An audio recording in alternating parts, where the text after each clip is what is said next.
नमस्कार, श्री स्वामी समर्थ. माझ्या YouTube चॅनलमध्ये तुमचं खूप खूप स्वागत. आज आपण संक्रांतीविषयी काही महत्त्वाची माहिती आहे ते सांगणार आहे. तर आपली संक्रांत जी आहे ती 14 जानेवारीला आहे. त्यामुळे संक्रांतीनं पिवळ्या रंगाचे वस्त्र परिधान केलेले आहे. त्यामुळे आपल्याला फक्त पिवळ्या रंगाचे वस्त्र घालायचे नाही, जसं की साडी, ब्लाऊज, पेटिकोट आणि बांगड्या. हे फक्त आपल्याला त्या दिवशी घालायचं नाही.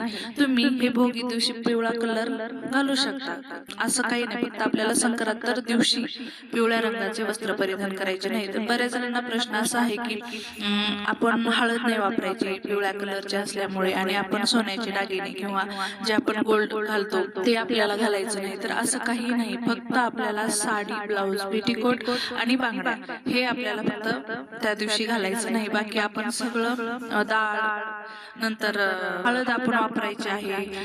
गोल्ड म्हणजे सोन्याचे दागिने आहेत सोनेरी कलरचे, ते आपल्याला घालायचे आहेत. कारण हळद कुंकू हा तर आपला मकर संक्रांती सणच आपला हळद कुंकू या ह्याच्यावर आहे. त्यामुळे आपल्याला त्या दिवशी ते वापरायचं आहे, का लावायचं आहे, दागिने घालायचे आहेत. तुम्हाला हा व्हिडिओ कसा वाटला ते कमेंट करून सांगा. माझ्या चॅनलला लाईक करा आणि जास्तीत जास्त सबस्क्राईब करा. धन्यवाद.